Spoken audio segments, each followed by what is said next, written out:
What is up everybody? In this video we are taking a look at these, the Dynablast 2.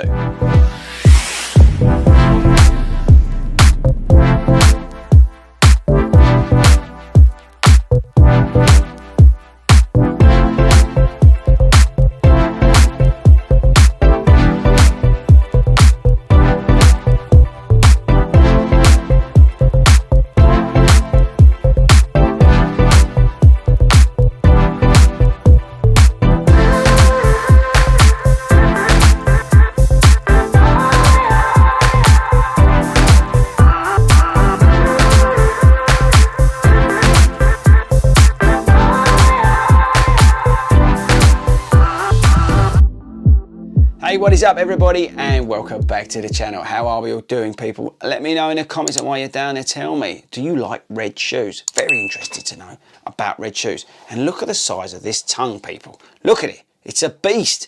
It reminds me of the Novablast 1. It is a really, really big tongue. Anyway, this is the Dynablast 2. This is the sort of cheap version. Now I will come on to that in a minute. In the Blast series, so we've got Flytefoam Blast in the midsole, but this is the cheap shoe out of the series. Is it any good? What's it like? All that kind of stuff, and what changes have they made to the shoe? We'll come on to that in just a second, but before we do all that, let's get the stats and features done first. Right, so Dynablast 2. Now, I have a little bit of a problem with Asics. This shoe is £110. The first version was £90, so I want to know, where's the other £20 gone?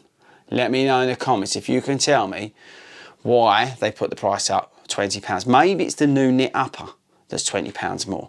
I'm not so sure.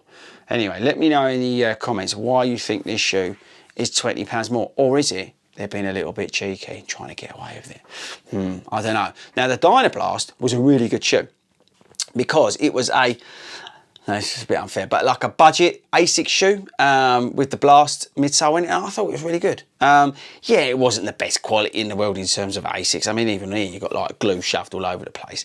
But it was a really good offering for the price point. If you wanted to get into running, maybe you're looking to go from like, I don't know, something that you picked up in Sports Direct for 40 quid. You want to get a decent pair of running shoes. 90 quid was fair value, and the price came down quite a lot because not many people bought them. And it was a good value shoe.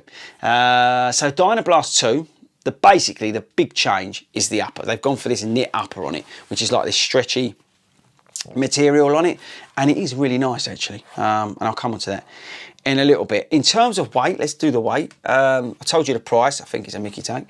Did I mention that? Weight, 10 point, is that 6.5? 6.5 ounces. That ain't bad. Work out the grams, let me know in the comments. But yeah, 6.5 ounces, that ain't bad, is it? Under 10 ounces for a daily trainer. You can't argue with that. You've got this sort of new lacing system in, and they've got a little bit of overlay on there just to try and give you some midfoot lockdown. Flytefoam Blast, so it's that softer blast compound that you get on the Novablast, but there's a lot less stack height in this shoe, so you're not wobbling all over the place. You've got, oh, this is the wrong pair. I was going to get the other pair because I cleaned them up. But you've got AHA rubber on here, so there's plenty of durability in the shoe. I'll get the other one in a sec. You've got the boring old laces from Asics, but they do exactly what you want. The tongue, I said to you earlier, is like as big as the Novablast 1, but it is comfortable. There's just enough foam around there to make it feel comfortable as well. Fits true to size. I say it's an Asics after all, and I think that's about it. Okay, so let's say cheap daily trainers. Now this isn't cheap, but I'm guessing that you'll be able to pick this up pretty soon for under £100. So we'll look at it as though it was under £100. So let's pretend between me and you that this is not £110, that maybe Asics made a mistake and they put it out the wrong price. So let's look at it as a sub £100 daily trainer. Is it any good? Well, you know what? It's actually all right. It's quite nice. The Flytefoam Blast is bouncy. It's springy. Yeah, it's good fun. The knit upper is warm, but it's definitely an improvement on the upper they had in the first one. It's definitely less cheap feeling, and I think it looks great in this red. But yeah, it's definitely a nice feeling upper. Although, like I say, it is warm on warm days. The responsiveness of it is great. It does feel a lot more lower to the ground. I mean, it's natural, you would think that because of the lower stack height versus the Novablast. But it just feels effortless for those daily miles. I wouldn't use this on any sort of longer runs. I wouldn't use this on anything over sort of 10K.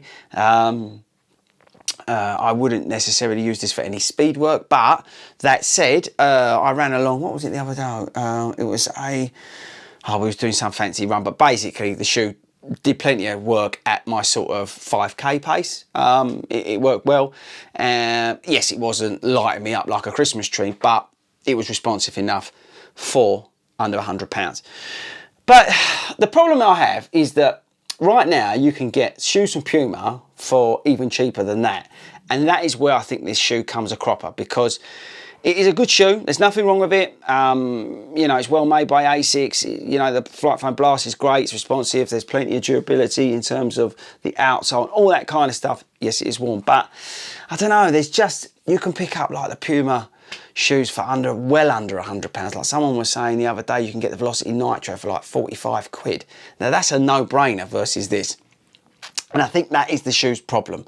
Because some of the shoes from last year were so good and are now heavily discounted, there's not really much point in buying this.